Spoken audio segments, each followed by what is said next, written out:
Otep à tous. Ça y est, le verdict est tombé.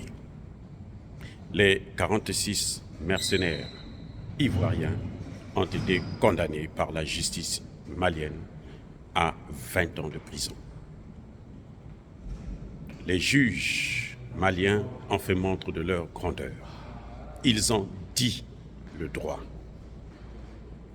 En disant le droit, ils ont prouvé deux choses. Un, ils affirment la souveraineté de l'État malien.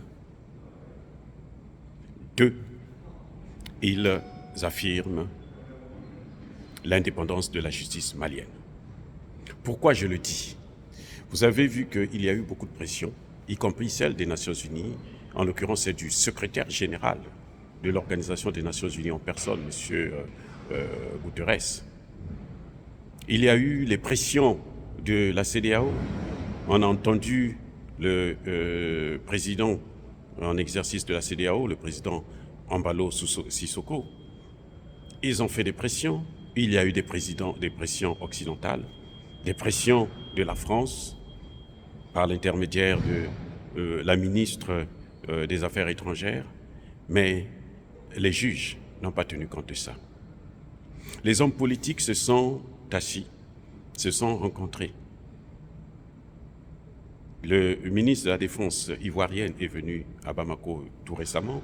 Il est venu rencontrer le ministre des Affaires étrangères, le président de la République, en présence du médiateur togolais, le ministre des Affaires étrangères du Togo. Mais tout ça, c'est les affaires politiques. Ça n'a rien à voir avec la justice et la justice est prononcée. Et nous sommes fiers des magistrats maliens d'avoir affirmé leur autonomie. Maintenant, ils ont fait leur travail, ils ont dit le droit. Que les politiques fassent ce qu'ils veulent, eux, ils ont fait ce qu'il fallait qu'ils puissent faire.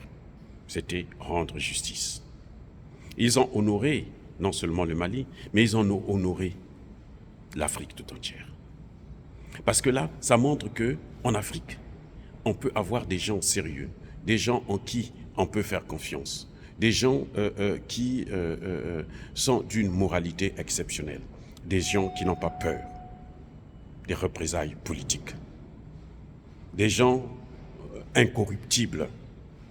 Parce que ce qui s'est passé, c'est qu'on pouvait corrompre ces magistrats. Ils ont dit le droit. Et la décision qu'ils ont rendue est une décision juste.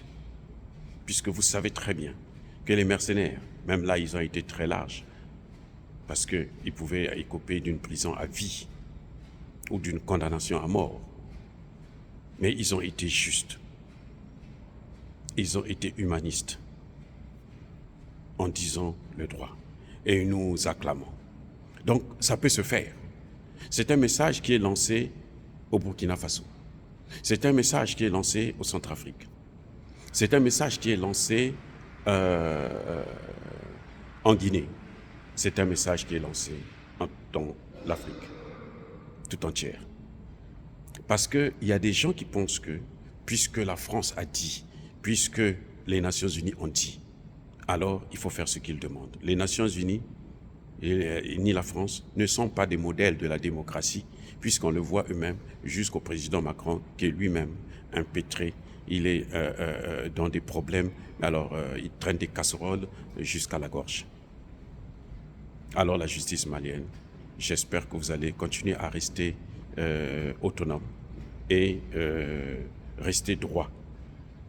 Faire votre travail comme vous l'avez appris, comme un magistrat sérieux.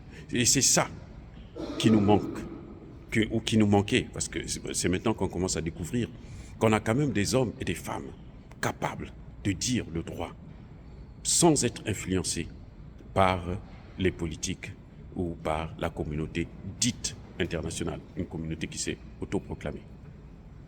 Merci en tout cas pour ça. C'est vraiment un bon cadeau de fin d'année que vous donnez aux Kémites, que vous donnez à tous les panafricanistes du monde entier, parce que là, c'est un salut merveilleux. Que Dieu vous bénisse. Et que Dieu puisse bénir, le Dieu des Kémites, bien entendu, puisse bénir tous les Africains qui sont persécutés ici et là par ce monde occidental. Et que ceux qui persécutent nos frères et sœurs, ceux qui pillent, déstabilisent le continent africain, qu'ils soient maudits, écrasés, neutralisés et effacés par le Dieu des Kémites et par nos ancêtres angélisés. Vive l'Afrique éternelle. Je dis et j'assume.